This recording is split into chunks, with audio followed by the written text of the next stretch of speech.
අපි කල්යාණ මිත්‍රත්වයෙන් එකතු වෙලා ඉරිදා දවසේ සූදානම් වෙන්නේ අපි දිගටම මේ පටිච්ච සමුප්පාද දර්ශනය පිළිබඳ ඒ හේතුඵල ධහම ප්‍රත්‍යක්ෂ කරගන්න ආකාරය පිළිබඳ විස්තර කරන්න යෙදුණා. ඉතින් අපි අන්තිමට සාකච්ඡා කළේ වේ විඥාන පස්සය නාම රූපං කියන ඒ නාම රූපය කියන කාරණේ තමයි දිගටම සාකච්ඡා කරන්න යෙදුනේ. එතකොට අපි අද ඉඳලා සාකච්ඡා කරනවා ඊළඟ අංකයේ වෙන ඒ සලආයතන පිළිබඳ. විඥාන පස්සය නාම රූපං නාම රූප නිසා සලආයතන හට ගන්නවා.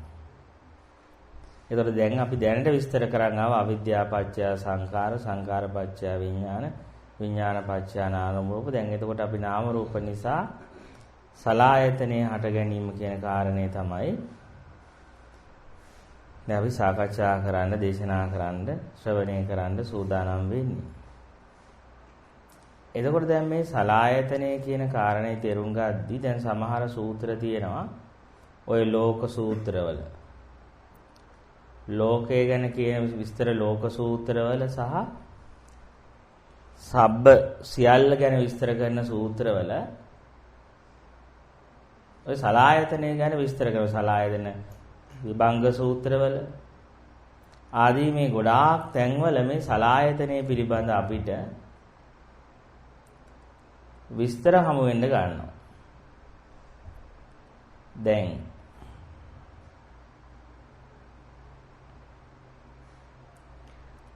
ලෝක සූත්‍රවලදී අහනවා ආනන්දහාර ස්වාමීනි මේ ලෝකේ කියන්නේ මොකද්ද? භාග්‍යවතුන් වහන්සේ ලෝකය කියන්නේ මොකද්ද කියලා අහද්දී බුදුරජාණන් වහන්සේ දේශනා කරනවා ඇස ඇති කල්හිම ලෝකේ වේ. කන ඇති කල්හිම ලෝකේ වේ. නාසය ඇති කල්හිම ලෝකේ වේ. ඒ වගේම ශරීරයේ දිව ඇති කල්හිම ශරීරයේ ඇති කල්හිම සිත ඇති කල්හිම ලෝකේ වේ. එතකොට බුදුරජාණන් වහන්සේ මේ ලෝකය කියලා පෙන්වන්නේ මේ ආයතන හයේ පහළ වීම. සලායතනයේ ආරම්භ වීම තමයි සලායතනයේ පහළ වීම. ආයතන හයේ පහළ වීම ලෝකය කියලා කියනවා. එතකොට එතකොට ලෝකේ නැතිවීම කියන්නේ ආයතන හයේ නැතිවීම. ආයතන හයේ සමුදයක් වෙනවා නම් ආයතන හයේ හට ගැනීමක් වෙනවා නම් ඒ සලායතනයේ හට ගැනීම තමයි ලෝකේ හට ගැනීම කියලා කියන්නේ. ඒ වගේම ආයතන හයේ නිරෝධයක් සිද්ධ වෙනවා නම් ආයතන වල නැතිවීමක් සිද්ධ වෙනවා නම් ඒ නැතිවීම තමයි ලෝක නිරෝධය කියලා කියන්නේ. ඒ වගේම එතකොට ලෝකයෙන් ඈතර වීම කියන්නේ දැන් අපි කෙනෙක් ලෝකයෙන් නිදහස් වීම ඈතර වීම කියලා කියන්නේ මේ ආයතන හයේ යථා ස්වභාවය ප්‍රත්‍යක්ෂ ඥානයකින් තේරුම් ගන්න පුළුවන්. ආයතන හයේ යථා ස්වභාවය කෙනෙක්ට ප්‍රත්‍යක්ෂ ඥානයකින් යම් දවසක තේරුම් ගත්තොත් අපි කියනවා අන්න යාට යා ලෝකෙන් නිදහස් වුණා. හරි දැන් එතකොට එහෙනම් අපිට තේරුම් ගන්න තියෙන්නේ මෙතන එහෙනම් ලෝකේ යනු සලායතනයේ පහළ වීමයි ලෝකේ නැතිවීම යනු සලායතනයේ නැතිවීමයි ලෝකයෙන් නිදහස් වෙන්නම් කෙනෙක්ට මේ සලායතනයේ පිළිබඳ මේකේ යථා ස්වභාවය පිළිබඳ තේරුම් ගන්න ඕනේ. ඒ තේරුම් ගැනීම තුළින්ම තමයි අවිද්‍යා නිරෝධය තුළින් සලායතන නිරෝධය කියන එක සිද්ධ වෙන්නේ. හරි දැන් ඕක අපි කතා කරන මේ සිද්ධාන්ත කාරණේනේ. ඒක සෛද්ධාන්තික කොටස.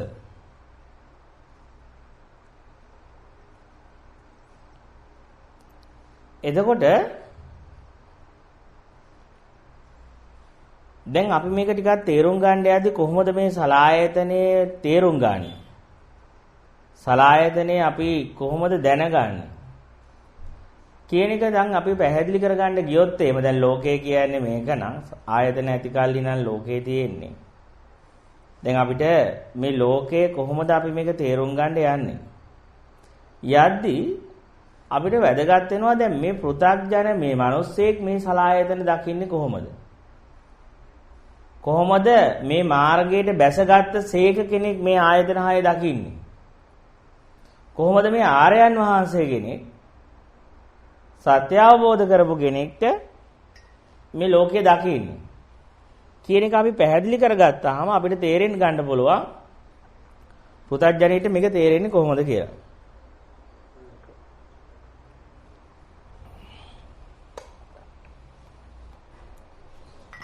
සාමාන්‍යයෙන් පෘථග්ජන මිනිස්සේ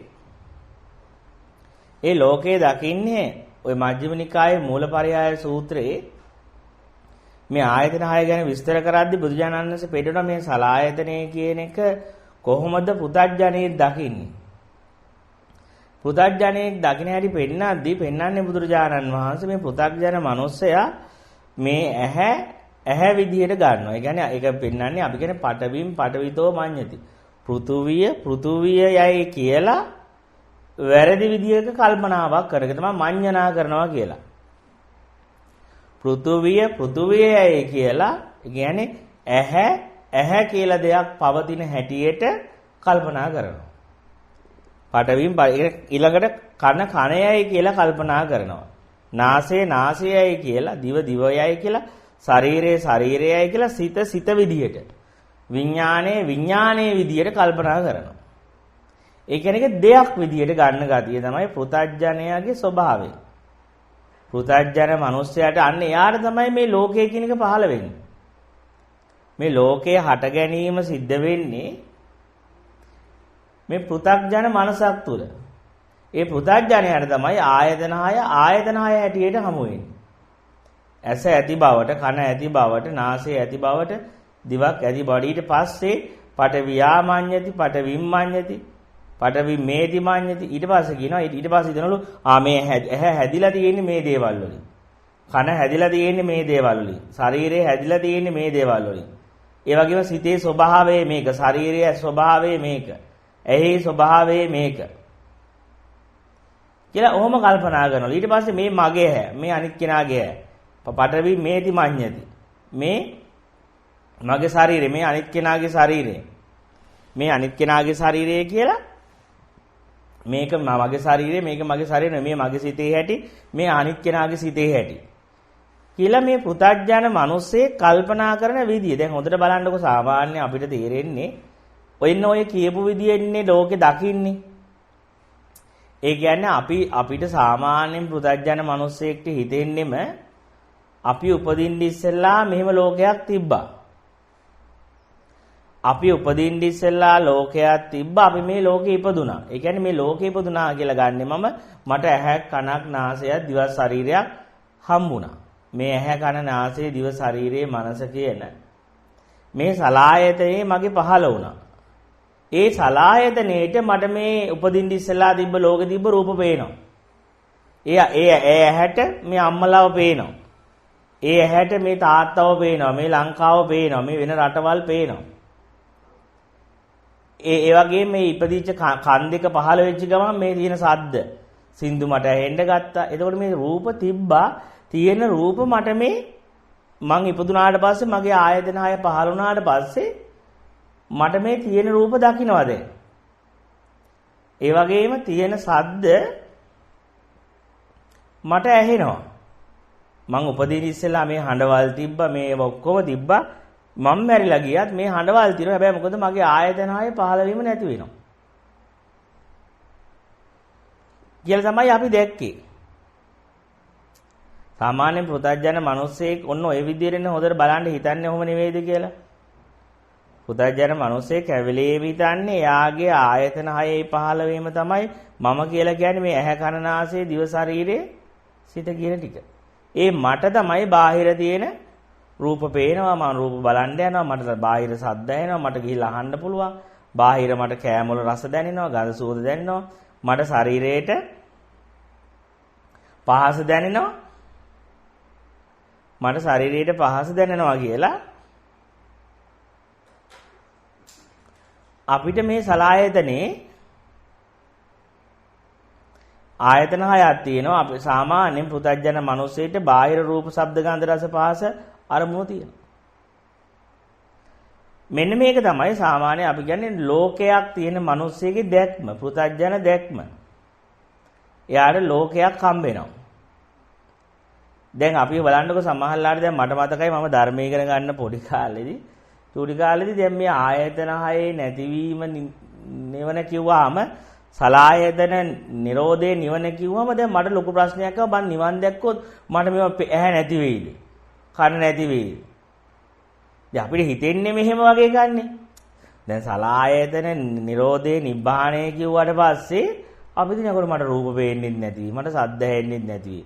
ගන්ධ සුවඳ දැනෙන්නේ නැති වෙයි. මෙන්න මේකේ දොර මට මේ ආයතන හය නැති දැනක් ආයතන හය මේ තියෙන ආයතන හයක ඇති බවක නැති බව තමයි නිබ්බාණය වගේ නිකන් අර ඔක කියාදි තේරුනේ පොඩි කාලේ. මොකද මේ වචන ඇහෙද්දි අපිට හිතෙන්නේ මේ ආයතන හය ඇත්තක් තියෙන ආයතන හය නැතිවීම වගේ එකක් නිවන කියලා වගේ. නිබ්බාණය කියන්නේ අන්න ඔය වගේ එකක් කියන අදහසක් තිබ්බා. දැන් මං ඉස්සර චොඩි කාලේ මට මතකයි අම්මෙන් අහනවා ආච්චිගෙන් ඉස්සර අපි දැන් නිවන් දැක්කොත් මට මොකද වෙන්නේ? නිකන් මට හිතුනේ මේ ඉන්න මම නැති වෙනවා වගේ දෙයක්. ආයේ උපදින්නේ නැහැ වගේ. කියන්නේ මේ මම ආයේ උපදින්නේ නැහැ වගේ ජීවිතේ කොහෙවත් නිකන් අර එක පාට නිකන් ආන්ගේ වගේ අර අම්මලා තාත්තලා ආච්චි අම්මා මට කියලා දීපු එක විදියට මට නිවන තේරිලා තිබ්බේ ඔන්න ඔය වගේ විදිය එකක් නිකන්. නිවන කියන්නේ එක පාට මම නැති වෙලා යනවා. කියන්නේ ඉන්න මම නැතිවීමක් වගේ.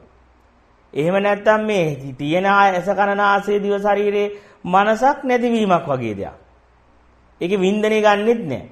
ඒ කියන්නේ එතකොට ඉතින් අර පන පිටින් නිවන් දැක්කොත් ඉතින් ලොකු ප්‍රශ්නයක්. ඒ කියන්නේ මිනිස්සු ඔච්චර බය නිවනට. ඇයි ඉතින් යකෝ රූප පේන්නෙත් නැහැ, ඇහැකුත් නැහැ, කනකුත් නැතින පන පිටින් ඉද්දි. ඇහැ කන නැහැ, රූප විඳින්නත් බෑ, ශබ්ද අහන්නත් බෑ. දැන් මට ප්‍රශ්නයක් ආවා. ඇත්තකට මේ නිවන ලැබුවොත් ලොකු ප්‍රශ්නයකට මම පත් වෙයිද? ඇයි මේ විඳින්න බැරි වේද? මේ රූප බලන්න බැරි වේද? ශබ්ද අහන්න බැරි වේද? ඇයි ආයතන නිරෝධය කිව්වම අපිට නිකන් පොඩි කාලේ දෙන්නේ වගේ. සලායතන නිරෝධෝ නිබ්බාණං කිව්වට පස්සේ අපි මේ ඇති දෙයක නැති බවක් නිබ්බාණය විදිහට ගන්නවා. සලායතන නිරෝධය කියන එක මේ තියෙන ආයතන හය එක්ක උච්ඡේදයක් නිවන වගේ. උච්ඡේදවාදයක් ඇති දෙයක නැති බවක් නිවන වගේ. ඇති දෙයක නැති බව නිබ්බාණය කියලා ගැනින්න තමයි සාමාන්‍ය මිනිස්සෙට මේ සලායතන නැතිවීම කියන එක තේරෙන්නේ. ආයතන හයේ ගෙවීම නැතිවීම කියන එක ඔන්න ඔය අර්ථයෙන් මිනිස්සු ගන්න පටන් ගන්නවා. ඒක තමයි පෘථග්ජන දැක්ම. ඒ කියන්නේ පෘථග්ජනේ නිවන් දකින්න බය මෙච්චර. එයා හිතන්නේ යාගේ තියෙන මොකක් හරි නැති වෙනවා ඇති කියලා. මොකක් හරි ආයතන තියෙන ආයතන හයක එක පාට ඩිසිප්ලිය වෙලා යනවා ඇති කියලා. මොන හරි ආයතන හයෙන් තොරව මොන හරි දකින්න ඇති කියලා. අන්න එහෙම නිකන් අර විකෘති අදහසක් තමයි එක පාට අර මොකද රැද්දේ ඇත්ත කියලා අල්ලන් ඉවරනේ දැන්. ඇහැ කන නාසය දිව ශරීරයේ තියෙනවා කියලා දෙයක් කියලා ඇල්ලුවාට පස්සේ හිතෙන්නෙම ඒකේ අනිත් පැත්ත නිවන දෙයක නැතිවීම නිවන වගේ. එහෙම තමයි අපිට තේරෙන්නේ හැංගෙන්නේ. ඒකයි සමහර අය මේකට මෙච්චර බයක් දක්වන්නේ. නිවන කිව්වහම මිනිස්සු බය මේක තේරුම් අරන් තිබීමේ ප්‍රශ්නයක් තියෙන්නේ. මොකද නිබ්බාණය කියන එක උච්ඡේදයක් විදිහට. ඒ කියන්නේ තිබුණ දෙයක නැතිවීමක් විදිහට. පැවති දෙයක් වශයෙන් පැවතිච්ච දෙයක අහෝසි වීමක් ඇටියෙට. තමයි අර පෘථග්ජන මනස නිබ්බාණය, නිර්වාණය තේරුම් අරගෙන ඉන්නේ. දැන් එතකොට ඒක තමයි පෘථග්ජනයේ දැක්ක. ඊට පස්සේ දැන් විශිෂ්ට ඥාණයෙන් දැන් මාර්ගයට වැටිච්ච අය මාර්ගයට බැසගත් අය මේ ආයතන හය දිහා දකින්නේ මේ ඇහැ කන දාසය දිව ශරීරේ මනස කියන සලායතනේ දකින්නේ විශේෂ ඥානයකින්. අභිඥාය විශිෂ්ට ඥානයකින් දකිනවා. එතකොට දැන් විශිෂ්ට ඥානයකින් දකිද්දී එයා අර විදිහට මේ ඇහැ කියලා ඇහැ දෙයක් කියලා දෙයක් පවතිනවා කියලා මඤ්ඤණාවක් කරන්නේ කන කියලා දෙයක් පවතිනවා කියලා මඤ්ඤණාවක් කරන්නේ ඇහැ කන නාසය දිව ශරීරයේ මනස කියලා සලායතනයක් දේවල් වශයෙන් පවතිනක් හැටියට දකින්නේ නැහැ. එයා විශිෂ්ට ඥානයක් තියෙනවා. හැබැයි තවම එයා සම්පූර්ණ පරිපූර්ණත්වයට පත් වෙලා නැති නිසා. සත්‍යයේ පූර්ණත්වයට පත් නොවිච්ච නිසා එයාගේ ඇතුළ තවම අර මේකට අසු වෙලා යන ගතියක් තියෙනවා ආයතන හයට. සලායතනෙට අසු වෙන බැඳෙන ගතියක් තියෙනවා. හැබැයි බැඳුනට ආයෙත් ආයෙකේ ඇත්ත දකිනවා. ඒක යා විශිෂ්ට ඥාණයෙන් දැකලා දින නිසා ආයාට අවිද්‍යාව අහු කර අල්ල ගන්න. පුතඥයාට ඒක අල්ල ගන්න බෑ. ඒකෙම බැහැගෙන ඉන්නේ. ඒ දෘෂ්ටියේම ඒ මතය තුලම බැහැගෙන ඉන්නේ. දැන් එතකොට රහතන් වහන්සේලා ගැන කියන්නේ ආර්යයන් වහන්සේලා අසේකය එයාලගේ තියෙන්නේ එයාලා කලාක පටවින් පටවිතෝ නමඤ්ඤති පෘථුවිය කියලා මඤ්ඤණා කරන්නේ නැහැ. පෘථුවිය තුල මේ කියන්නේ ඇහැ කියලා දෙයක් ගන්නෙම නැහැ. කන ලෙසින් ගන්නෙම නැහැ. ශරීරයේ ලෙසින් ගන්නෙම නැහැ. ඊළඟට පටවියා නමඤ්ඤති මේ ශරීරයේ මමවත් මේ ඇහැ මමවත් මේ කන මමවත් මගේවත් විදියේ දෘෂ්ටියකින් ගන්නෙ නැහැ.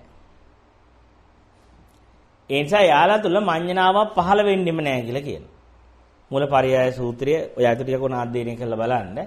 ඒකේ බුදුරජාණන් වහන්සේ මෙහෙම සංකල්ප 24ක් අරගෙන ඒ සංකල්ප 24 කොහොමද පුතඥයෙක් දකින්නේ මාර්ගයට බැසගත් කෙනෙක් දකින්නේ කොහොමද බුදුවරයෙක් ඒක දකින්නේ සත්‍ය අවබෝධයට පූර්ණත්වයට පැමිණි කෙනෙක් කොහොමද මේ කියන ඒක පටන් ගන්න පටවියෙන් පටන් අරගෙන දේවලෝක ගැන කියලා අන්තිමට සලායතන ගැන කියලා අවසානයේ නිබ්බාණය ගැනත් කියනවා. නිබ්බාණය පුතඥා නිවනත් දෙයක් කියලා ගන්නවා. නිවනත් තැනක් ලෙසින් ගන්නවා. නිවන්ට යන කෙනෙක් ඉන්නවා නිවන මගේ නැත්තම් මම නිවන්ට යනවා නිවන තුල මේක තියෙනවා කියලා නිවනත් දෙයක් කරගෙන ඒක තුලත් පුතඥ මනස දේවල් දකිනවා. ඉතින් එතකොට මෙන්න මේ සංකල්ප 24 අරගෙන බුදුරජාණන් වහන්සේ මේ පෙන්නන එකෙන් අපිට තේරුම් ගන්න තියෙන්නේ තේරුම් ගන්න කියන කාරණේ තමයි දැන් මෙන්න මේ පුතඥ දැක්ම තමයි ලෝකේ හිර වෙන දැක්ම. දැන් අපි බලන්න ඕනේ ඊට පස්සේ දැන් මම පුතඥ දැක්ම තේරුම් ගත්තට පස්සේ ඊට පස්සේ මම බලන්න ඕනේ දැන් පුතඥ දැක්මට මම අහු වෙලා යන්නේ කොහොමද?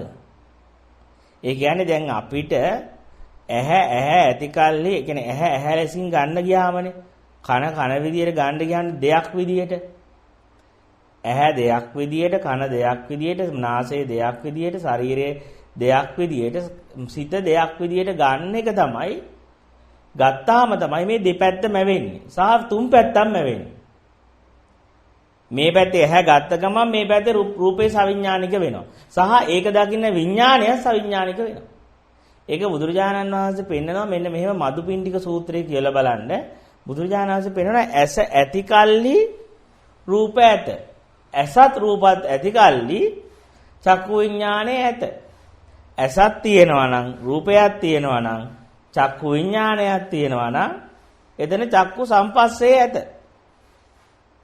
ස්පර්ශය ඇත සලායතනේ තියෙනවා නම් එතන ස්පර්ශය තියෙනවා සලායතන පච්චය පස්සෝ ඊළඟට ස්පර්ශය ඇති කල්ලි යන් සංජානගෙන ඊට පස්සේ පෙන්නනවා ඇසත් රූපයත් චක්කු විඥානයත් ඇති කල්ලි ස්පර්ශය ඇති කල්ලි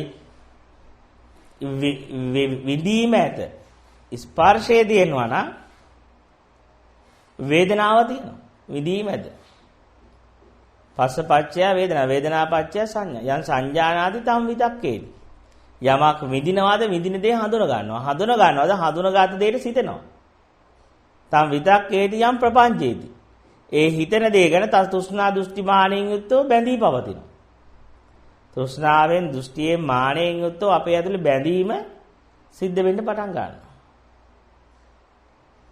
දැන් එතකොට දැන් අපි තේරුම් ගන්න ඕනේ දැන් මම ඇහැ කියලා දෙයක් ඇති බවට ගත්ත ගමන් මට ඒක දැනගන්න හිතකුත් පහළ වෙනවා ඇහැ ඇති කල්ලි සිත තියෙනවා සිත ඇති කල්ලි රූපක් තියෙනවා. දැන් ওই තුනම තියෙනවා නම් ස්පර්ශය තියෙනවා. දැන් ඇහැ තිබ්බොත් රූප තිබ්බොත් විඥානයේ තිබ්බොත් මොකද වෙන්නේ? ඔන්න ඊට පස්සේ අපේ අභ්‍යන්තරය දැන් ඔන්න ඒක අල්ලනවනේ පුතත්ජන මනස. මේක මගේ ඇහැ, මේව නැත්තම් මගේ කන, නැත්තම් මගේ අයිති ළමයා රූප කියලා අල්ලන්නේ. එහෙම නිකන් ඇහැට රූප පේනවා කියලා අල්ලන්නේ නැහැ නේ. අල්ලන්නේ රූප එක්ක ළමයා, ගෙදර, ඥාති, ස්වාම පුරුෂයා, බිරිඳ කියලා. ඉතින් මේ විදිහට අපි ඇහැ කියලා වෙනම දෙයක් අරගත්තට පස්සේ රූප කියලා දෙයක් වෙන් කරගත්තට පස්සේ ඊට පස්සේ විඥානය කියලා දෙයක් දුුණාට පස්සේ මොකද වෙන්නේ? මේ ඔන්න සලායතනේ පහළ වීම සිද්ධ වෙනවා. සලායතනේ උපත සිද්ධ වෙනවත් එක්කම ඊට පස්සේ මොකද වෙන්නේ? දැන් ඔන්න අපිට ඇහැක් තියෙනවානේ මට ඕනේ මගේ ඇහෙන් මං අහවල් කෙනා බලන්න යනවා. මේ මට කන තියෙනවා මට අහවල් ශබ්ද අහන්න කියලා. දැන් අපිට ඊට පස්සේ අහන්න යන්න විවිධ ශබ්ද තියෙනවා, විවිධ රූප තියෙනවා. ඒ මගේ ශරීරයේ තියෙනවානේ දැන් මං එකෙන් මං අර පහස විඳිනවා. විඳින්න පහසවල් තියෙනවා. ඊට පස්සේ අපි මොකද කරන්නේ? ඊට පස්සේ අපි මේ සිත පාවිච්චි කරලා මේ අරමුණු සොයාගෙන යන්න පටන් ගන්නවා. අරමුණු සොයාගෙන ගිහිල්ලා විඳින්න පටන් ගන්නවා.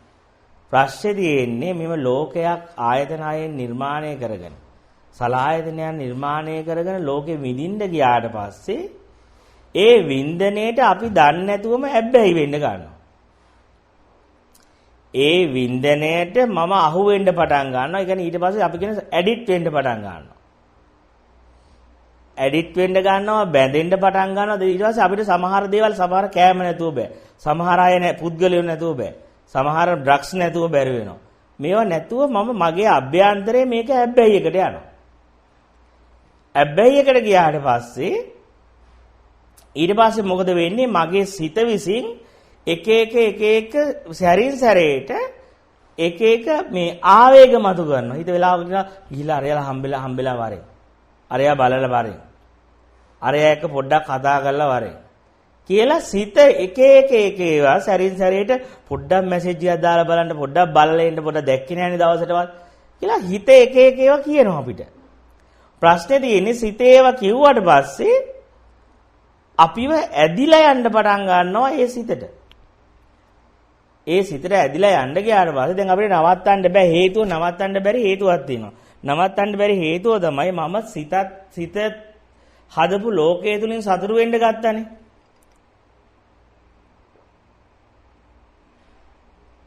අපි අවුරුදු 20ක් 30ක් මේ ලෝකේ ජීවත් වෙද්දී මේ සලායතන විසින් නේ හදුවේ. අවිද්‍යාවෙන් ආයතන හයක් හදලා මේ ඇහැ කරන් නාසය දිව ශරීරයක් හදලා රූප ශබ්ද ගන්ධ රස හදලා ඊට පස්සේ ඒක දැනගන්න හිතුත් නිර්මාණය කරගත්තට පස්සේ මම ඊට පස්සේ මේ රූප දැකලා ඒ ශබ්ද අහලා සිතෙන් සතුටු වෙන්න පුරුදු වුණා. දේවල් ගැන හිතලා සතුටු වෙන්න පුරුදු වෙන්න ගත්තා. එතකොට මම හිත පාවිච්චි කරලා සන්තෝෂ වෙන්න ගත්තට පස්සේ මට සිද්ධ වෙනවා සිතට දහසකම් කරන්න. මොකද මම මේ ලෝකෙට අහු වෙලා මේ ලෝකයේ තුලින් මම සන්තෝෂ වෙනවා. ලෝකයේ තුලින් මම සතුටු වෙන්න පටන් අරගෙන. එතකොට මොකද වෙන්නේ අපිට? ඊට පස්සේ අපේ සිත ගිනව අරහෙට ඵලයක්. ඊට පස්සේ සිත නියෝග නිකුත් කරනවා. අරයා දිහා බලපන්. අරයා හම්බෙලා වරෙන් කිව්වට පස්සේ අපි 16 වගේ මේ සිත කියන එක ASCII යනවා. සිත අපිව පාවිච්චි කරනවා. අපි කියනවා අපි සමහර කෙනා මේ අමනුෂ්‍යෙක්වත් මට ආවෙ කියලා දන්නේ නැහැ. භූතෙක්වත් ආවෙ කියලා දන්නේ නැහැ. ඒ මේ මට අමුතු සිතුවිලි එනවා. මට හොල්මාන් වෙලා යනවා. මාව ඇදලා යනවා. කියලා ඊට පස්සේ අපි එක ඒවා කියවනවා. අමනුෂ්‍ය ග්‍රහණයකට අහු වෙලාත් දන්නේ නැහැ. මාරයට අහු වෙලාත් දන්නේත් නැහැ. ඉතින් මාරයා කියන්නේ ඔය දමනේ නොවිච්ච හිතම තමයි. ඔය දමනේ කරගත්ත බැරි වෙච්ච තාම විස නිකුත් කරන, ආවේග නිකුත් කරන සිතමයි. ඉතින් ඒ සිත ඊට පස්සේ මෙන්න මේ විදිහට අපිව එක තැන්වල ගිහලා බැඳියන් කියලා. ඉතින් බැඳෙනවා. බැඳිලා ආයෙ එතන දුක් විඳිනවා. සාපේට අහු වෙනවා. සාපේට අහු වෙලා බැඳිලා ජීවිතේ විකාරයක් කරගෙන, මහ වදයක් කරගෙන අර ශාන්ත ප්‍රභාසර සුන්දර ජීවිතේ, ලස්සන ජීවිතේ මහා මල ජරාවක් කරගන්නවා, වදයක් කරගන්නවා. Tamante ඒ වුණාට Tamante ගැලව ගන්න බෑ. කොච්චර වදයක් වුණත් මේකේ කොච්චර එපා කිව්වත් ආයෙ සිත කියලා පොඩ්ඩක් කතා කරලා වරින්ගම ආයෙ කියලා කතා කරලා යනවා. ආයෙ පොඩ්ඩක් බැඳියන් කියම ආයෙත් එකට අහු වෙනවා. එතකොට තමයි කියන්නේ මේ පැත්තෙන් ඇඬෙනවා ඇඬුනත් කරන්න දෙයක් නැහැ. සිත බලවත් වැඩි. සිත කියන්නේ සිතේ ශක්තිය වැඩි. සිත මාව කන්ට්‍රෝල් කරන්න පටන් ගන්නවා. මාව වහල් භාවයට අරගෙන මට අඬ වුණත් දැන් ඒක ඒව කරන්න වෙනවා. මොකද ඒක කරන්න වෙන්නේ මට එයා කරේ බලාපොරොත්තුවක් තියෙන නිසා. එතකොට දැන් මම මොකද කරන්න ඕන? කෙනෙක් ඉස්ලාමයේ විමුක්තිය සොයාගෙන යද්දී එයා කරන්න ඕන දේ තමයි එයා සිතෙන් සන්තෝෂ වෙන්න යන එක අතහරින්න ඕන. හිතලා සතුටු වෙනෝනේ අපි දේවල් ගැන කල්පනා කරලා. ඒකනේ දැන් අපි කියන්නේ මට අහවල් දේ තියෙනවා. මට අහවල් රස්සාවක් තියෙනවා. මට අහවල් තත්වයක් තියෙනවා. මට කියලා මිනිස්සු හරියට හිතලානේ සතුටු. දැන් අපි හිතුවේ නැත්තම් අපිට මොන ජොබ් එකක් තිබ්බත් සතුටු වෙන්නේ නැහැ. අපිට සල්ලි තියබ්බා කියලා සතුටු නැහැනේ. මට අච්චර මුදල් ධනපතියෙක් කියලා හිතද්දිනේ සතුට. මට මෙච්චර දෙයක් තියෙනවා කියලා කල්පනා කරනවා. කල්පනා කරලා සතුටු වෙවි ඉන්නවා. ඒ වගේ මිනිස්සු මුළු ජීවිතේම කරන්නේ හිතලා සතුටු වෙන එක. අහවල් දේ තියෙනවා බලන්නකො අපේ પરම්පරාව මේ වගේ પરම්පරාවක්. අපේ අම්මලාට මෙහෙම තිබ්බා, අපේ තාත්තලා මෙහෙමයි හිටියා, අපිට මෙච්චර කෙත්වතු තිබ්බා. අපි කිසිම නමක් ඇතර කරගත්තේ නැහැ ලෝකේ. හරි නම්බුවට හිටියා. හරි වැදගත්කමට මේ ගම් වල අපි හිටියේ. අපේ අම්මලා තාත්තලා අපි ඔක්කොමලා කියලා මිනිස්සු ඔහොම කියා බලන්න ගෙවල් වල මට මතකයි අපේ ආච්චිලෙත් එක්ක කතා කරලා පොඩි කාලේ ඕවා හරියට කියනවා. මට කනක් ඇහෙන්නේ නැහැ. මට ඕනේ කොමාරේ ඔය තියෙන දෙයක් අහලා දුවන්න බෝල ගහන්න. හැබැයි ආච්චි තියාගෙන ඕවා කියවනවා. මට කල්පනා කළා මොකටද මේවා? පවුල් ගැනයි, අරවා ගැනයි, මෙහෙමයි අපි හිටියේ, අපි ගමේ මෙහෙම හිටියේ කියලා. මේවා තමයි මිනිස්සු ලොකුවට හිතලා හදා ගන්නවා. අපි කියන්නේ අර ලොකු ආඩම්බරකමක්. ලොකු ආත්ම තෘප්තියක්. ආත්මේ තෘප්තිමත් කරනවා. අපි මෙහෙම පිං රැස් කරා, මෙහෙම කළා කියලා මිනිස්සු ඊට පස්සේ මෙහෙම හිත සතුටු වෙන්න ගන්නවා. ප්‍රශ්නේ තියෙන්නේ මම හිතලා දේව අරක තියෙනවා මේක තියෙනවා මෙහෙමයි කියලා හිතලා සතුටු වෙද්දි ඒ හිත අනිත් පැත්තට හිතලා දුක් වෙන දේවලුත් නිර්මාණය කරවන්න කරනවා. මට ඕනේ නැති වුණත් ඊට පස්සේ මොකදනේ සමහර ඒවා හිතිලා දුක එනවා.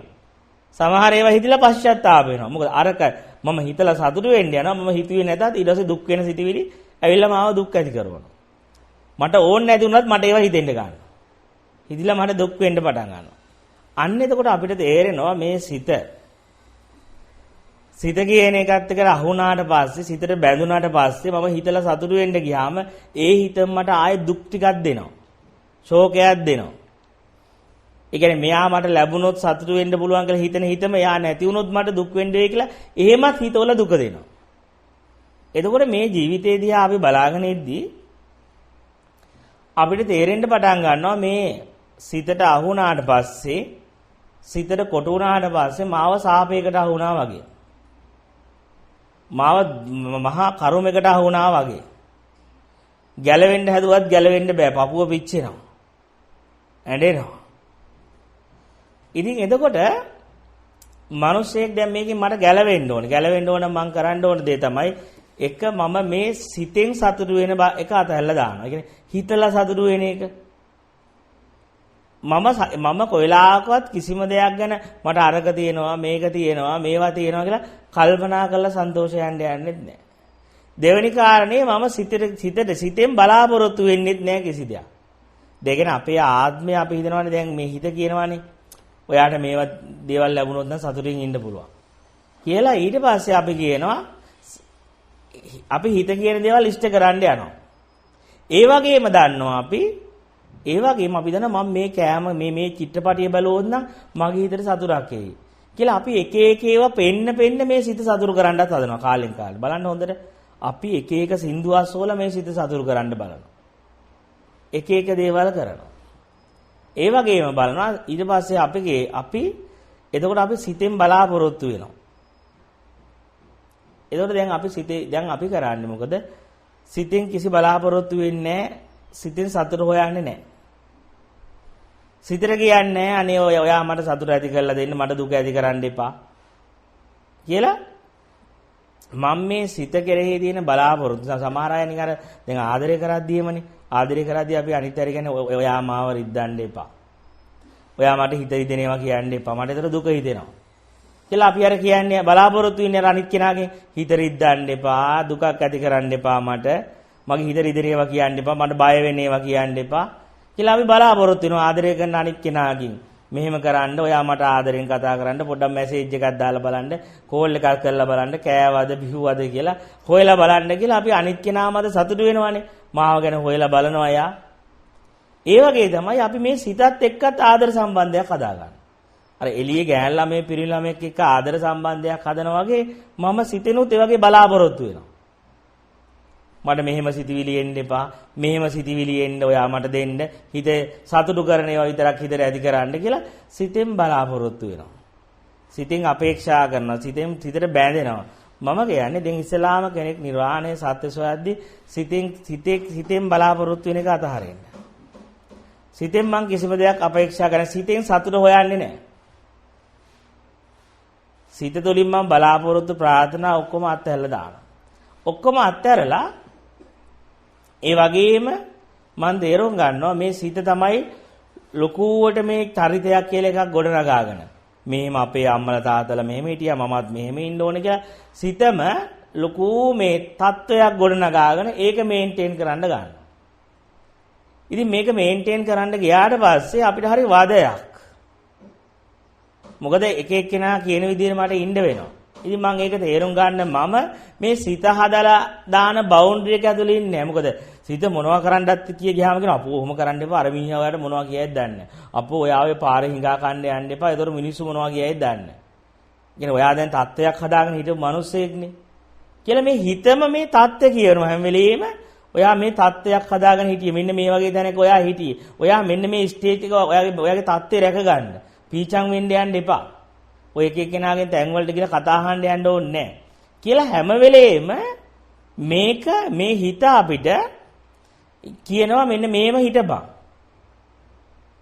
මෙන්න මෙහෙ විදියට ඊටපස්සේ මෙන්න මේ වගේ තත්ත්වයක් ගන්න එක එක්කෙනාගෙන් වචන අහන්න ඕනේ කියලා ඊට පස්සේ අපි යම් මට්ටමකට යම් අපි මේ මේන්ටේන් කරන අපේ ස්වභාවයක් අපේ තත්වයක් තියෙනවා. හැබැයි මේ தත්ත්වෙත් මට හරි බරක්. ඒ මොකද මට නිදහසේ නාන්න බෑ.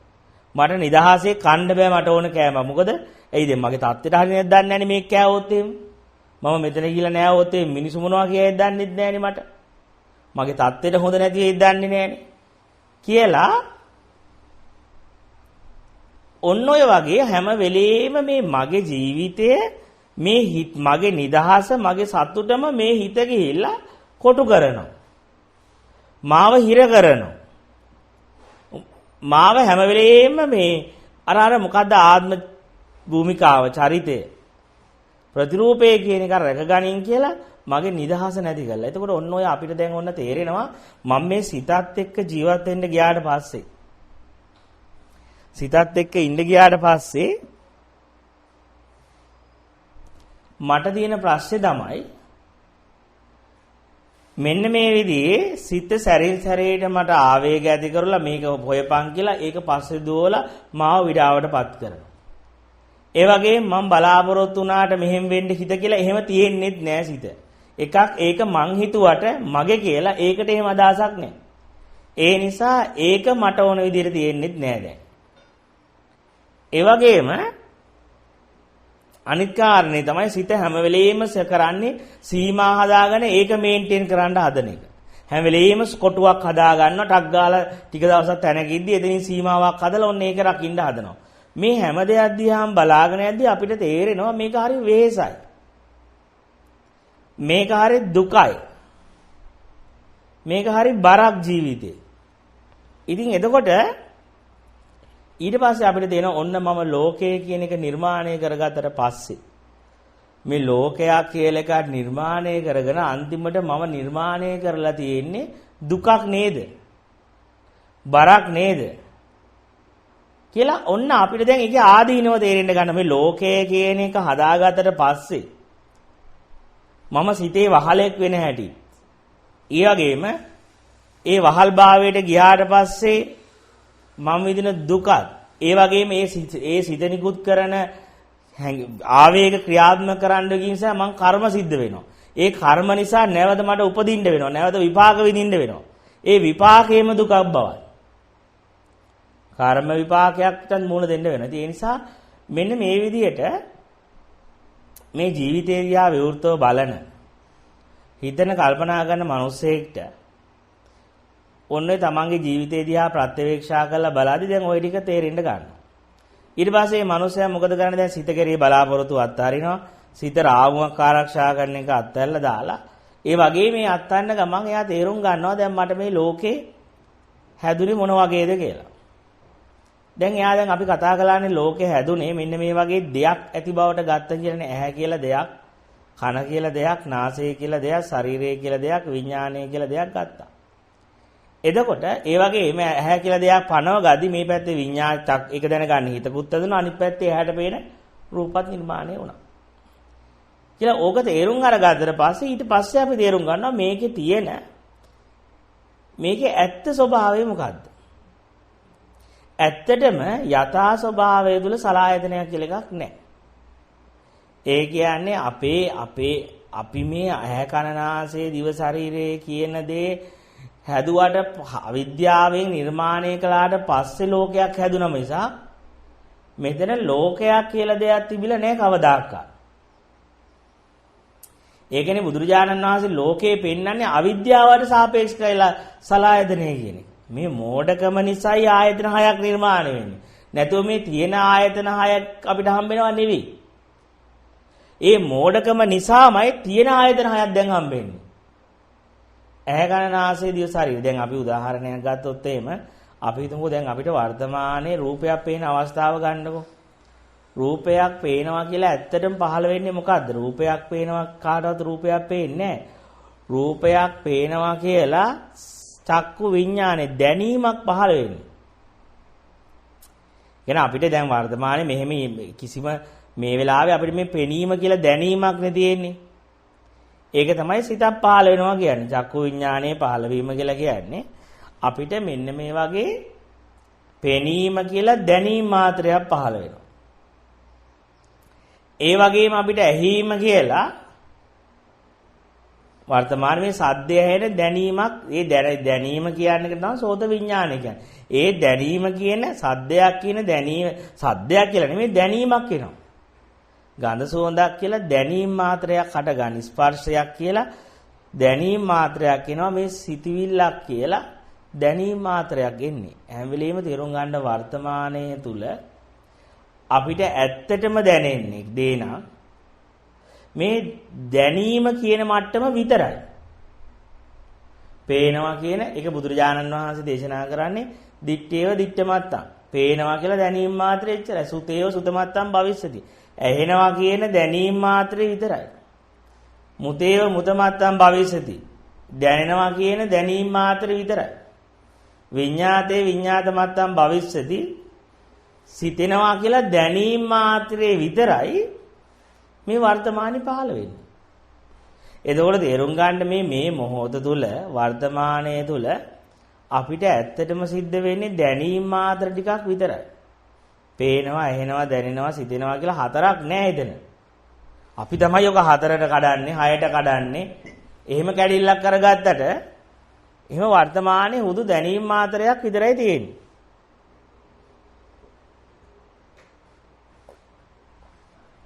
එතකොට වර්තමානයේ මේ පේනවා, ඇහෙනවා, දැනෙනවා කියන දැනීම මාත්‍රේ තියෙන තැන මේ විඥානයේ තියෙන ලක්ෂණයක් තමයි මේ දෙපැත්තක් ඇති බවට අඟවන්න පුළුවන් හැම වෙලෙම. මේ පේද්දී බලන්න දැන් ඔබට මේ පේද්දී හිතෙන්නෙම ඔබ වහන්සේ මෙතන ඉඳන් කතා කරනවා, මම ඔතන ඉඳන් අහන් ඉන්නවා වගේනේ. කන ඔතන තියෙනවා, සද්ද තියෙන්නේ මෙතන. ඔතන තියෙන කනට මෙතන සද්ද ඇහෙනවා වගේ අඟවන ගතියක් තියෙනවානේ. ඉතින් ඇත්තටම බැලුවා නම් ඔබ මේ කට දිහා බලන් ඉන්නේ මෙහෙන් ඇහෙන්නේ නැහැ. දැන් බලන්නකෝ ඔබ බලන් ඉන්න තැනම වැරදිනේ. ඔබ හරිනම් බලන්න ඕනේ සද්දෙන තැන බලනවා නම් අර බබල් දෙක දිහා. පිටිපස්ස ඇරිලා ආන් අර තියෙන බබල් දිහා බලන් ඉන්න ඔබට මෙතනින් මොනවත් ඇහෙන්නේ නැහැ. නැත්තරම කොහෙද සද්දෙන තැන බලන්න ඕන නම් ඉතින් මෙතන බැලුවට වැඩක් නැහැ. ඉතින් මෙතනින් මොකක්වත් නැහැ. ඇහෙන කිසි දෙයක්. අපි හිතෙන්නේ අපිට මේ මෙතනින් වෙන්න ඇති සද්ද එන්නේ කියලා. සද්දේ මෙතනින් එන්නේ, ඔතනින් එන සද්දෙට මෙතන තියෙන කනට ඇහෙනවා මේ කියලා. අතන තියෙන සද්දේ මෙතන කනට ඇහෙනවා කියලා වගේ හැම වෙලෙම මෙන්න මේ වගේ පරාස දෙපැත්තා. හැම වෙලෙම මෙහෙම දෙතැනක් නිර්මාණය කරන පෙන්නන අඟවන ගතිය තියෙනවා. හරියට අර අපිට මේ මිරිගුවක් පේද්දී අපිට පේන්නේ එතන වතුර තියෙනවා, එතන තියෙන වතුර මෙතන තියෙන හැට පේනවා වගේ. මිරිගුව පෙන්නනවා. හැබැයි මිරිගුව පෙන්නුවට අපිට තේරෙනවා එතෙන්ට ගියාට පස්සේ එතන එහෙම වතුරක් නැහැ. තව ටිකක් ඈතින් පෙන්නනවා. එතෙන්ට දැන් අපිට තේරෙන්නේ දැන් අපි ඒ වගේ දැන් මෙතන ඉද්දි අපිට යම් දුරක් පෙන්නනවා. හැබැයි එතෙන්ට ගියාම එතෙන් දැන් තවත් දුරක් පෙන්නනවා. ඒ වගේ මෙන්න මේ කියන විඥානයේ ලක්ෂණය තමයි මේ හැම වෙලේම මේ වගේ මෙතනක් තියෙනවා එතනක් තියෙනවා. සද්දෙහිදී මෙතනට ඇහෙනවා එතන තියෙන සද්ද රූප අතන රූපේ තියෙනවා මෙතන ඇහැ තියෙනවා. ඒ මෙතන තියෙන ඇහැට අතන රූපේ පේනවා. මෙතන ශරීරයට අතන තියෙන ස්පර්ශය දැනෙනවා. ඊළඟ අල්ලන්න පුළුවන් එතන. ඒ පුද්ගලයාව ඒ වස්තුව අල්ලන්න පුළුවන් කියලා ඇඟෙන ගතිය. මෙන්න මේ වගේ ස්වභාවය විඥානයේ තියෙනවා. මෙන්න මේ වගේ ලක්ෂණය අරමුණු දෙපැත්තක් ඇති බවට අඟවන. දෙපැත්තක් ඇති බවට හඟවන ගතිය තියෙනවා. ඊට පස්සේ ඒ දෙපැත්ත අඟවද්දී අවිද්‍යාව කියලා කියන්නේ ඇත්තට මෙහෙම දෙපැත්තක් ඇති බවට පිළිගන්න ගතිය. විඥානයේ තියෙන හඟවන ගතිය අවිද්‍යාවේ තියෙන ස්වභාවයක්. ඒක ස්ථිර සීලෙක් ගන්නවා. සීලෙක් ගහනවා මෙහෙම දෙපැත්තක් තියෙනවමයි. අතන බුදු පිළිමේ තියෙනවා මම බුදු පිළිමේ දිහා ඔතන මෙතන ඉඳලා වාඩි වෙලා බලන් ඉන්නවමයි කියලා ඒ අඟවන ගතිය පිළිගන්න ස්වභාවයක් තියෙනවා. ආන්ගේ අඟවන ගතිය පිළිගත්තට පස්සේ තමයි සලායතනේ පටන් ගැනීම සිද්ධ වෙන්නේ. එහෙම නැත්නම් එතකන් සලායතනයක් නැහැ. සලායතනේ ඉන්නේ අවිද්‍යාව නිසා. ආයතන හයක් තියෙන්නේ ලෝකේ හටගන්නේ අවිද්‍යාව නිසා. එතකොට දැන් ඒ සලායතනේ තියෙද්දි දැන් අපි මොකද වෙන්නේ? අපි මේ විදිහට අඟවද්දී අපි නිකන් හරි බැලුවොත් එහෙම දැන් මේ පෙනෙන්න කොතනද ඉන්නේ කියලා. මේ ඔබ වහන්සේ දිහා බලන් ඉන්න. මේ ඔබ වහන්සේ කියන එක අහන්න කොතනද ඉන්නේ කියලා නිකන් ඉන්ක්වයරි කරලා බලන්න. මේ පෙනීම තියෙනවා පෙනෙන්නා කොතනද ඉන්නේ?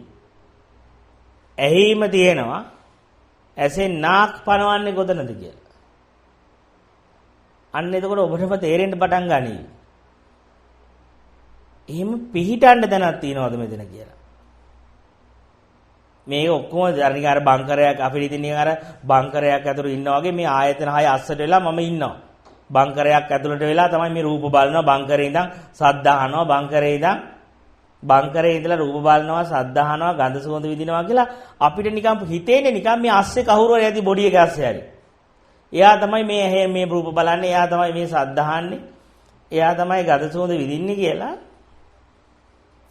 ආන්ගේ වගේ අපිට නිකන් දැනෙන්නේ වගේ හරියට. හැබැයි මෙහිම පිටිපස්සට ඉන්ක්වයරි කරලා බැලුවොත් පිටිපස්සට ගිහලා බැලුවොත් එහෙම බලන්නා ඉන්න පොයින්ට් එක මොකද්ද? අන්න එතකොට බලන්නා ඉන්න දැන බලපු ගමන් ඒක පොයින්ට් ලෙස් වෙනවා. තැනක් පිටින්න නැති වෙනවා. පනවන්න තැනක් නැති වෙනවා. ඉතින් අන්න ඒ වගේ තමයි දැන් අන්න එතකොට අපි මෙතනින් තේරුම් ගන්න ඕනේ මෙන්න මේ ඇත්ත නොදැක්ක නිසා. ඇත්ත නොදැක්ක නිසා අපි විශ්වාස කරා මෙතන ඇහැක් කියලා දෙයක් තියෙනවා. කනක් කියලා දෙයක් තියෙනවා. එහෙම වුණොත් අපිට හීනෙත් රූප පේනවා. ඒ පේන්නේ කොයි හැටද එනවා. ඉතින් හීනෙත් ඒ වගේ මේ වගේ ඇහක් තියෙනවද රූප පේන්නේ. හීනේ සද්ද ඇහෙනවා. ඒතර ඒ ඇහෙන්නේ කොහි කනටද?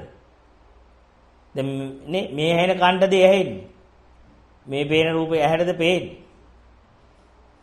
අන්න එතකොට ටිකක් හොඳට අපි විමසලා බැලුවොත් එහෙම ඔබට තේරෙන්න පටන් ගන්නේවි මේ ආයතන 6 කියන එක සලායතනය කියන එකම ඇත්තටම පෙර තිබ්බ එකක් නෙවෙයි. මේ ගිය ආත්මෙ ඉඳලා මට ආයතන 6ක් තිබ්බා දැනුත් ආයතන 6ක් තියෙනවා. තව අවුරුදු 10කින්වත් ආයතන 6ක් තියෙන කතාවක් නැහැ. ආයතන 6 කියන්නේ පෙර තිබ්බ එකකුත් නෙමෙයි පස්සට තියෙන එකකුත් නෙමෙයි වර්තමානයේ පවතිනකුත් නෙමෙයි. හේතු නිසා අපිට තියෙන බව ඇඟෙන එක. මේ ආයතන 6 කියලා කියන්නේ මෝඩකම තියෙන නිසා ඇතුලේ අවිද්‍යාව තියෙන නිසා අපිට ඇහැ කියලා දෙයක් පවතිනවා. කන කියලා දෙයක් පවතිනවා. නාසය කියලා දෙයක් තියෙනවා කියලා හැඟෙනවා. ඇත්තටම හොඳට බැලුවාට පස්සේ ඔබටම තේරෙයි ඒක ඇත්තටම අපිට එහෙම හිතෙන නිසා හම්බෙන දෙයක් කියලා. මම ඇහැයි තියෙන බව කල්පනා කරනවා. ඒ කල්පනා කරන නිසා මට ඇහක් තියෙනවා කියලා විශ්වාස කරනවා. ඒ සිතිවිල්ලටමයි මේ බැඳෙන්නේ කියලා. මේ ඇහක් ඇති බවට හිතෙන නිසායි අපිට ඇහක් තියෙනවා කියලා හිතෙන්නේ. දැන් පොඩි කාලේ ළමයට කිව්වොත් එම් පුතේ උඹට හදවතක් තියෙනවා කියලා හිතෙන නිසා හදවතක් තියෙනවා. හොඳට බලන්න නැද්ද කියලා? පොඩි කාලේ කිව්වනම් ඔබ ගැහණියක් කියලා ඒ ගැහණියක් කියලා හිතෙන නිසා ගැහණියක්.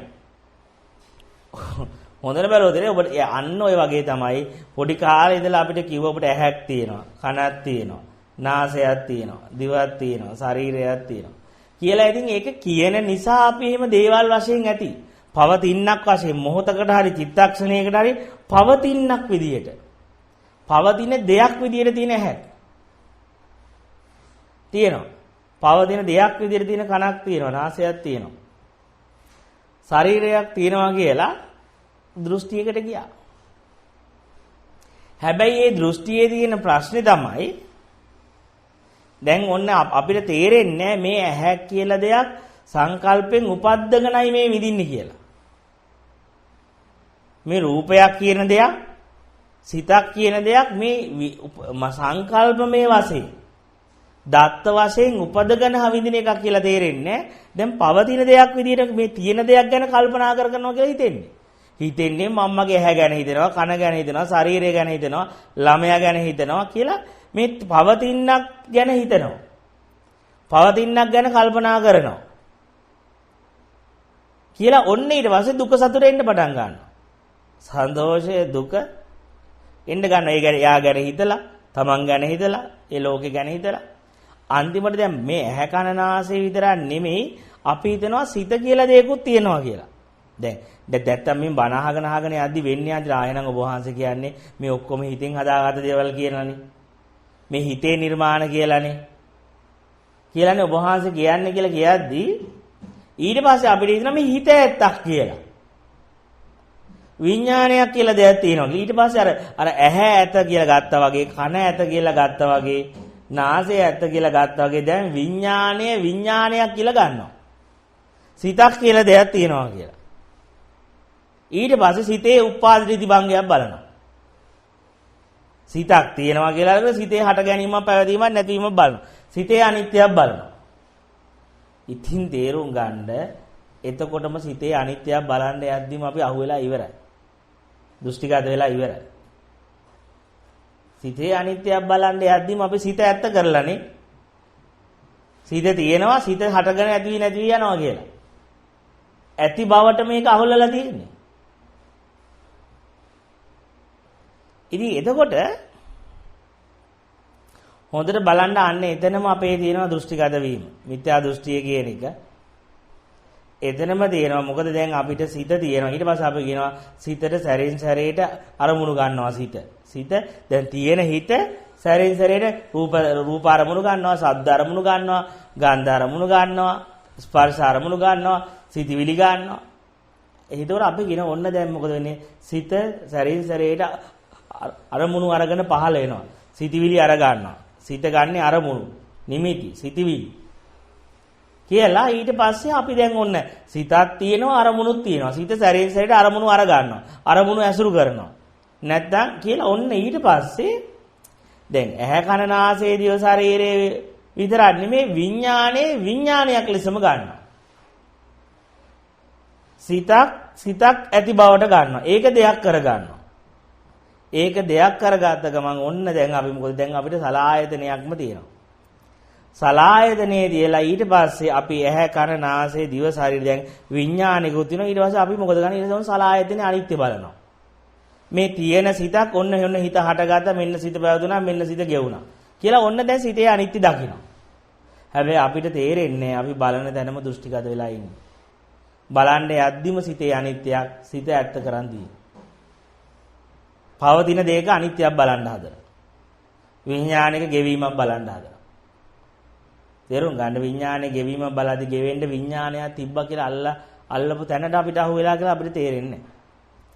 ඉතින් එතකොට ඔන්න ඔය වගේ මේ සිතේ අවිද්‍යාව කියන්නේ මේ ආයතන හයේම සලායතනයකම ඇති බවට ගැනීමමයි. ඔන්න සලායතනයේ ඇති බවට ගන්න එක තමයි ලෝක සමුදය කියලා කියන්නේ. එතකොට මේ ලෝක සමුදය ලෝකේ පාලනවගේ ඔය බාර මවගේ කුසෙන් ඉපදිච්ච දවස වගේ ඒව ගන්න එපා. ලෝකේ නැත්තම් අපි ආයතන හයේ ඉපදීම ගත්තාම අපි ගන්න අර අම්මගේ කුසෙන් එළියට ආවම ආයතන හයක් වුණ රූප පේනවා සද්ද ඇහෙනවා වගේ එකක්.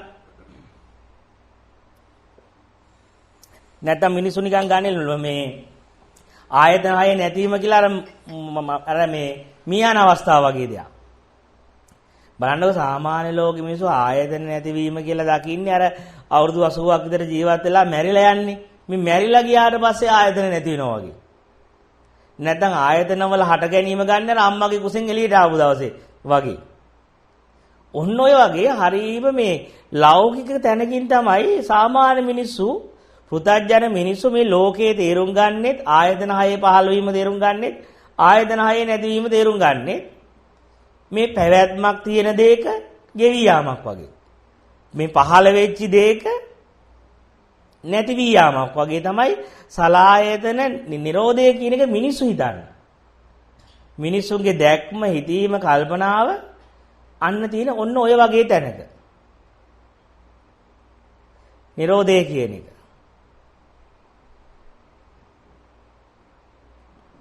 හැබැයි දැන් මේ බුදුරජාණන් වහන්සේ මේ කියන සලායතන සමුදය සහ සලායතන නිරෝධය කියන්නේ ඔහොම මේ එකක් නෙවෙයි. ඔහොම මේ උපදීධ්‍යාපේ පහළ වෙච්ච ආයතන හයක්වත් මේ අදි නැති වෙන සලායතනයක්වත් නෙවෙයි. බුදුරජාණන් වහන්සේ උගන්වන්නේ අවිද්‍යාපච්චය. මේ මෝඩකම නිසායි ආයතන හයක හමුදේ හම්බුනේ. මේ මගේ මෝඩකමටයි මම මේ දේවල් ඇති බවට අර දත්ත සිතිවිලි ටිකක් අරගෙන ඒ සංකල්ප ඇත්ත කරගෙන හිටියේ. ඒක මගේ මෝඩකමේ විපාකයක්. ඒ මෝඩකමටයි මට මේ ආයතන හයක් හම්බුනේ. හැබැයි දැන් අපි මොකද වෙන්නේ? මේකේ ඇත්ත දැක්කොත් මේ ආයතන හය කියන්නේ සිතින්ම සකස් කරන ලද්දා. සිතේම හටගත්ත දෙයක්. සිතේම නැති අන්තිමට සිත කියලා කියන්නේ ඒකත් හුදු සිත කියලා දෙයක් පවතින්නේ නැහැ. ඒකත් හුදු සංකල්පයක් විතරයි. කියලා මම තේරුම් ගත්ත දවසට මම ඒක දැනගත්ත දවසට අන්න එදාට සිද්ධ වෙනවා ආයතන හයේ නිරෝධය. ඒතර ආයතන හයේ නිරෝධය සිද්ධ වෙද්දී තේරුම් ගන්න තියෙන ආයතන හයක් හම්බ නැති වෙනවා නෙමෙයි. ආයතන හයක් තිබිලම නැති බව තේරෙනවා. ආයතන හයක් කියලා දෙයක් නොතිබීම බවම තේරෙනවා. දැන් මේ විදිහට දැන් උදාහරණයකට මම ගත්තොත් මමගේ අතේ මේ කෝප්පේ තියෙනවානේ. මගේ මේ අතේ මේ කෝප්පේ තියෙද්දි මේක ඇති බවට තියෙනවානේ. කෝප්පයක් නෑ තියෙනවා කියලා ඔබ කියනවා. මම මේ කෝප්පේ මෙතනින් අයින් කරනවා. එතකොට ඔබ කියනවා මං අහන දැන් මොකද්ද තියෙන්නේ? එතකොට මොකද්ද කියන්නේ? දැන් කියනවා මුකුත් නෑ කියලා. ඒ නැති භවයේ හම්බුනේ මොකක් නිසාද අපිට? මෙතන කෝප්පයක් තිබුණා කියලා හිතමු නිසානේ.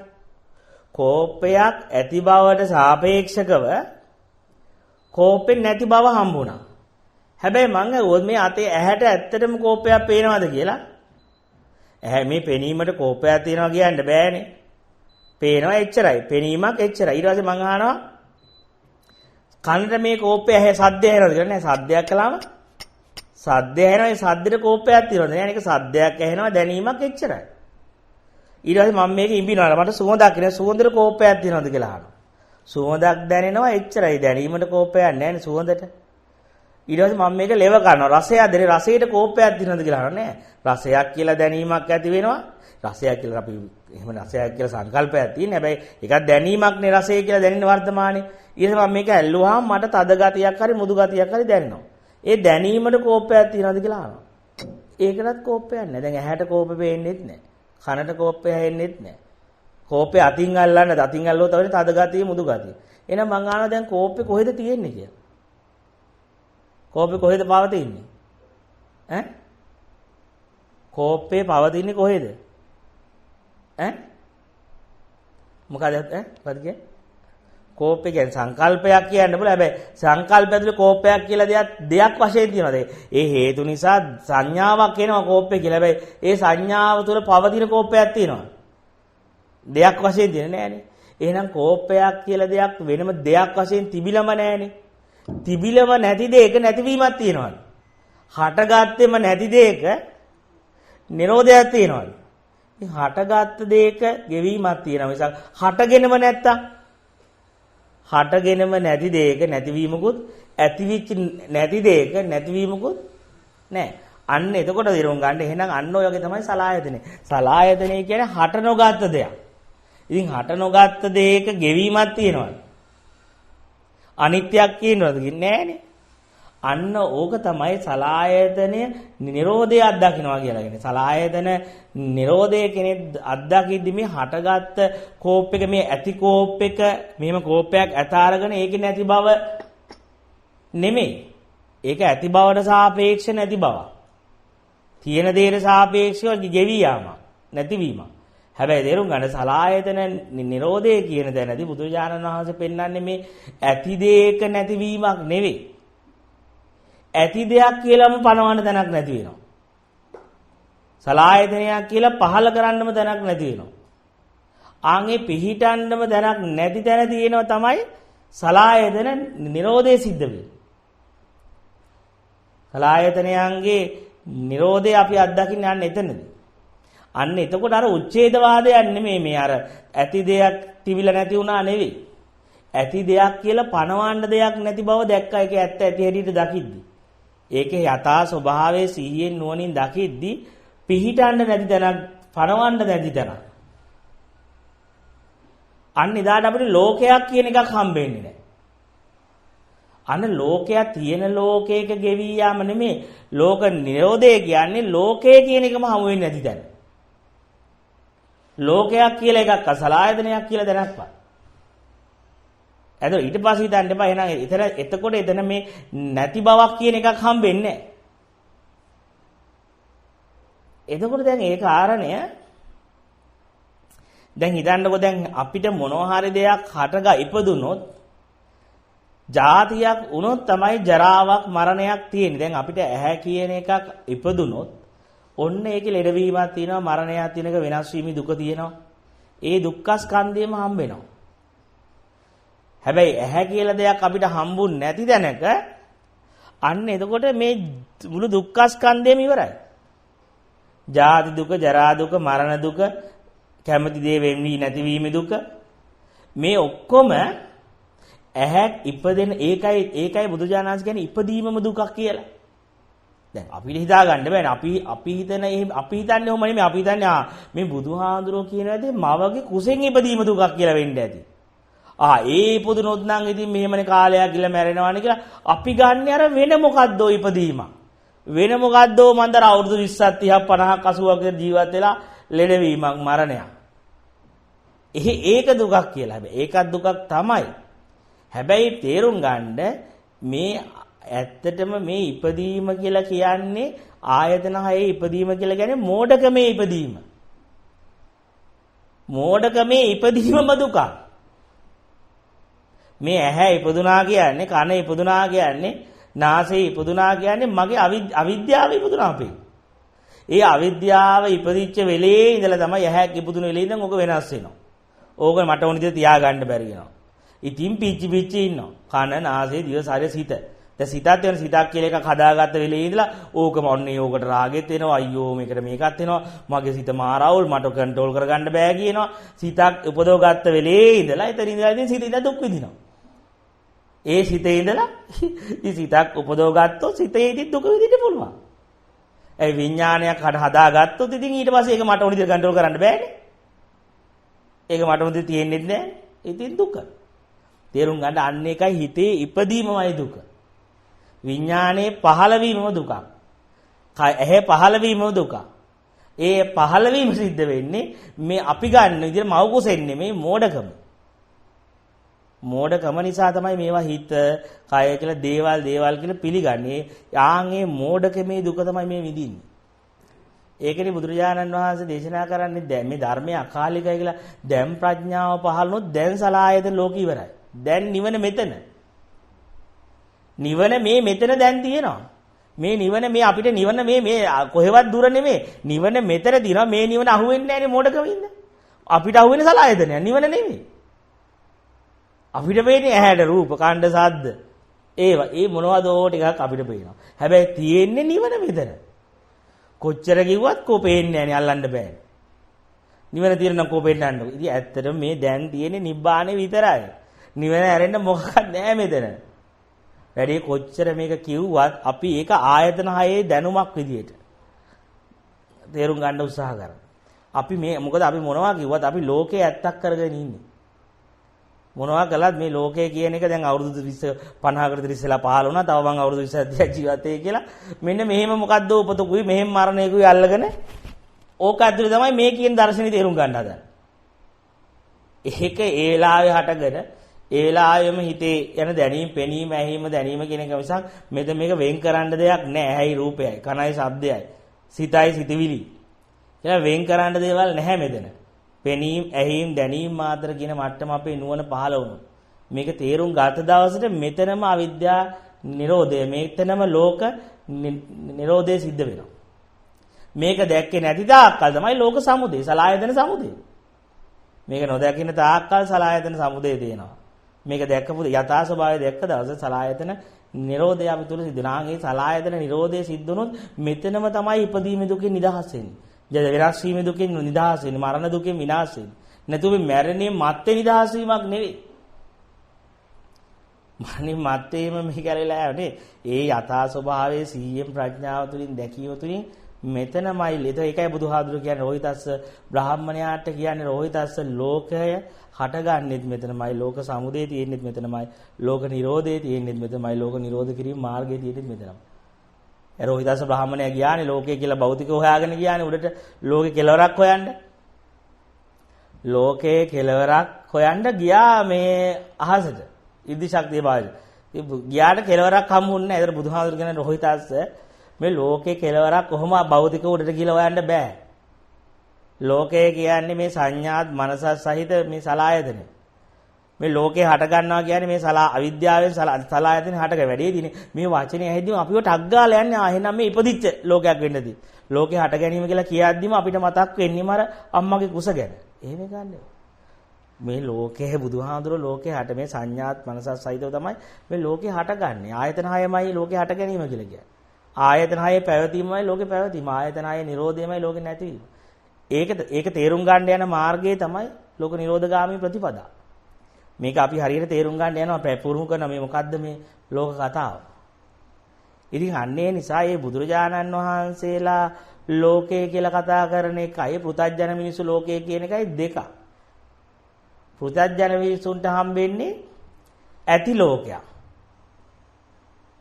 එයාට කවදාද යන්න භවයක්, ආපු භවයක්. රහතන් වහන්සේලාට හම්බෙන්නේ සම්මුති භවයක්. ඒක පැනවීමක්. එයාගේ නුවණේ යථා ස්වභාවයට සිතපත් වෙලා දැකලා යථා ස්වභාවය අත්දැක්කා. ඒ යථා ස්වභාවයේ මෙතන තියෙන යථා ස්වභාවය අත්දැක්කට පස්සේ ඒ සත්‍ය තේරුම් ගත්ත කෙනෙක්ට පුළුවන් ඕන තරම් මේ ලෝක ගැන හිතනවා. සම්මුතියක් නෙ තියෙන්නේ ප්‍රඥා පනව ගැනීමක් නෙ තියෙන්නේ. ආයතන හයක් තියෙනවා කියලා හදාගෙන කතා කරන්නේ. ඒකයි ඉතින් උනාට ඕන තරම් ලෝක ගැන කතා කරන්න පුළුවන්. කතා කළාට සිතට ආවේගෙ ඉන්නේ නැහැ. ඒ මොකද මේකේ ඇත්ත තේරුම් අරගෙන ඉන්නේ. මෙතන තියෙන යථා ස්වභාවයේ තේරුම් අරගෙන ඉවර වුණාට පස්සේ මේකේ ප්‍රත්‍යක්ෂය වුණාට පස්සේ යාට ලෝකෙ ගැන කවුරු වර්ණනා කළත් 아무තු ආශාවක් දෙන්නේ ඒක ගිහිල්ලා බලන්න කියලා. එයාව දකින්න කියලා එයාව අයිති කරගන්න. අපි සාමාන්‍ය මිනිසුන්ට කවුරු හරි වර්ණනා කරත් ෂක් මටත් බලන්න තියෙනවා. හරිම ආවේගයක් එනවා ඇස්සේ. නැත්තම් මොනවා හරි කියද්දි හිත කම්පා වෙනවා. අයියෝ එහෙමත් වෙලාද මොකද්ද මේ ලෝකෙට අනේ වෙලා තියෙන්නේ කියලා හරීම ඇතුළ කම්පා වෙනවා. සන්තෝෂ වෙනවා. සත්‍ය මේ යථා ස්වභාවය තේරුම් ගන්න කෙනාට ලෝකෙ ගැන කතා කරන්න බලන්න මේ ලෝකෙ දුෂ්ට වෙලා අර වෙලා මේ වෙලා කියන්න බල ලෝකෙ හොඳයි කිව්වට එයාගේ සිත මොකක්වත් ඇතුළ ආවේග නිකුත් කරන්න. එයාගේ සිත නිකුත් කරන්නේ අරක කරපන් ඒක අයිති කරගන්නේ මොකද එයාගේ අභ්‍යන්තරයේ යථා ස්වභාවය දැකලා ඇත්ත ඇති හැටියට දැකලා ඇතුළ දමණයකටපත් වෙලා තියෙනවා. ඒ දමණයටපත් වෙච්ච කෙනාට අමුතුවෙන් හිතලා සතුට හොයන්න ඕනේ නැහැ. මොකද එයා දන්නවා හිතලා ඉදින් සතුට වෙන්න දෙයක් නැති බව. එයාගේ ඒක ප්‍රත්‍යක්ෂ ඥානයක්. ප්‍රත්‍යක්ෂ ඥානයක එයා ඉන්නේ. ප්‍රත්‍යක්ෂ ඥානෙට අමුතුවෙන් මට අරවා තියෙනවා මේක තියෙනවා කියලා ඕනේ නිරායාස සන්තෝෂයක් තියෙනවා. ඒක නිකන් ඒක අර හිතලා අර මවාගෙන ගන්න එකක් නෙවෙයි. අපිට නිරායාස සතුටන්නේ ඒ නිසා හැම වෙලෙම හිතන්න ඕනේ. හිතන්නේ නැතුව මොකක් හරි නිකන් ඔහේ හිටපුවම ආයන්න පාළුවට යනවා. ආයෙ හින ගහලා වගේ. ආයෙ මොන හරි ෆිල්ම් එකක් බලන්න ඕනේ, සින්දුවක් අහන්න ඕනේ, සිගරට් එකක් බොන්න ඕනේ. මොකක් හරි කරලා ආයෙ මොන හරි කරලා සතුට ගන්න ඕනේ. ඇයි මුකුත් නොකර හිටිය ගමන් අර පාළුවට සෙට් වෙනවා. අර මහා උදකලයි. හරි නිකන් කාලා ගන්නී වගේ. තින් මොන හරි කරන්න දඟලනවා. හැබැයි මේ යථා ස්වභාවයේ අධ්‍යක්ෂ මුනිවරයෙක්ට ප්‍රත්‍යක්ෂ අවබෝධයට ගියපු කෙනෙක්ට එහෙම නිකන් හිටියා කියලා අමුතු දෙයක් දැනෙන්නේ නැහැ. අමුතු පාළුවක්, අමුතු පාළුවක්, ආයේ මේක මකන්න එක එන එයාගේ සිත ප්‍රත්‍යක්ෂයට පාදලා ප්‍රත්‍යක්ෂයට පාදච්ච කෙනෙක්ගේ ඇතුළ නිරායාස වින්දනයක් තියෙනවා. ජෝයි එකක් තියෙනවා අභ්‍යන්තරේ. නිරායාස වින්දනයකට යාපත් වෙලා ඉන්නේ. ඒ නිසා යාව මෙහෙම දවස් 7ක් තිබ්බත් එයාට ඒක වකන්න ඕනේ නැහැ. එයාගේ අභ්‍යන්තර අනික මොනවා තැන් වලට එක්කන් ගියා කියලා. ලෝකේ දින ලස්සන රූප බලන්න එක්කන් ගියා කියලා. ලස්සනම තැන් වලට එක්කන් ගියා කියලා අමුතු සතුටු වීමකුත් නැහැ.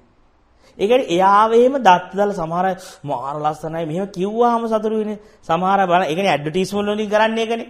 මෙලෝ වැඩක් නැති කෑම උනත් ඇඩ්වර්ටයිස්මන්ට් එකක් දුන්නාට පස්සේ අපිට රහ වෙනවා ඒක. ඇඩ්වර්ටයිස්මන්ට් වලින් ඒකනේ කරන්නේ ව්‍යාපාරිකෝ ගානේ ව්‍යාපාරවලින් 4න් 3න් එකක්ම ඇඩ්වර්ටයිස්මන්ට් වේදම් කරනවා ලාභේ. යාල ලැබෙන එකකින් මොකද ඒකේ මිනිසුන්ව මොටිවේට් කරන්න පුළුවන් කියලා වචන කියලා අමුතු විදිහට මේ මිනිසුන්ට පිස්සු වට්ටන්න පුළුවන්. ඒ වගේම දෙයක් ඇතයි කියලා මේ මිනිසුන් පල්ලෙහාට දාන්න පුළුවන් දේවල්. ඒ සත්‍ය තේරුම් ගන්නගෙන මේ සලායතනේ ඇත්ත දැක්කා. මේ සලායතනේ කියන එක මේ මෝඩකමට හැදිච්ච එකක් බව. මායාකාරී එකක් බව තේරුම් අරගෙන ඒක ප්‍රත්‍යක්ෂ වලට ගියාට පස්සේ ප්‍රත්‍යක්ෂයේ කතාව ප්‍රත්‍යක්ෂයට ගිහිල්ලා අත්දකින්න. දැන් මම මේ වචන වලින් කිව්වට මං කියන්නේ ඒක තමන් ඒක වඩලා ඒක පුහුණු කරන් ගදී තමන්ටම තේරෙන්න පටන් ගනි මේක තේරුම් ගත්තා කියලා නිකන් අර රූප වෙන්නේ නැති සද්ද හෙන්නේ නැති වෙන අසඤ්ඤ වෙනව නෙවෙයි. මේ කතාව සිහියෙන් නුවණින් දැක් තේරුම් ගන්න වෙන්නේ අපිව নিরপেক্ষක වින්දනයකට පත්තරේ. ඒකෙන් කියන්නේ මං හෙට ඊට පස්සේ මලක සුවඳ බැලුවම සුවඳ දැනෙන්නේ නැත්තේ නෑ. හෙට මොනවා හරි සින්දුවක් ඇහුවාම මේක තේරුම් අරගලා ආයෙ ඒ සින්දුව දැනෙන්නේ නැති වෙලා යන්නේ නෑ. ඒ මොනවා වුණත් එක මට්ටමක වින්දනයක් තියෙනවා. ඒක අඩු වැඩි කරන්න බෑ. එයාගේ අභ්‍යන්තරේ එක්තරා උසස් උඩට පහළට යන්නේ නැති මට්ටමට ඇතුළ තෘප්තියටපත් වෙලා පිරීලා. ඒ නිසා ඒකට ඕන සින්දු ඇහුවත් එකයි සින්දු නොඇහුවත් එකයි. ඒකට හිතන්න ඕනේ නැහැ මොනවාක්වත්. කල්පනා කර ඉන්න සතුරු විඳින්න ඕනේ. කල්පනා නොකර ඉඳලා සතුරු විඳින්න ඕනේ. කොච්චර කල්පනා කළත් මොච්චර හිතුවා කියලාත් එයාට ආවේගෙන් නැගිලා ගහපම් බැනපම් කියලා ඒ කල්පනා විතරයි ඒවා. ඕන්නම් ගහන්නත් පුළුවන් ඕන්නම් නොගහ ඉන්නත් පුළුවන්. ආවේග සිත මැරිලා. සිත ශූන්‍ය වෙලා. ඒ සිත මැරිලා තියෙන නිසා එයාගේ ඇතුලෙන් ආවේග නිකුත් කරන්නේ නැහැ. ඕන්නම් එයාට හදාගෙන විඳින්න පුළුවන්. හදලා නිකන් විඳිනවා වගේ ඉන්න බෑ. හැබැයි වුණාට ආයෙත් එයා ඉන්නේ ඇතුලේ එකම ස්වභාවයක් ඇතුලේ. එයාගේ ඇතුලේ දෝලණය වෙන්නේ නැහැ. කම්පණයටපත් වෙන්නේ නැහැ. චලනය වෙන හැබැයි සිත ඒ චලනය වුණාට එයාට ඒක අදාළත් නැහැ. සිත මොන වගේ සිතිවිලි ආවත් මොන විදිහට ගියත් ප්‍රශ්නයක් නෑ. අන්න ඒ වගේ මෙන්න මේ සලායතන නිරෝධයට සිතපත් වුණාට පස්සේ කාඩ්බෝඩ් වෙනවා කියලා අපි හිතාගෙන ඉන්නේ. ඊට වඩා සම්පූර්ණ වෙනස් දෙයක් වෙන්නේ. සලායතන නිරෝධය කියන එක අධ්‍යක්ෂ කෙනාට ඇත්තටම තියෙන්නේ වෙනස් නොවන ආශ්‍රාදයක්. අයිතිකාරයක් නැති, විඳින දෙයක්වත් නැති එකම එක ස්වභාවයක්. ඉතින් අපි ඒකට කියනවා නිස්සාරණ ස්වභාවය කියලා.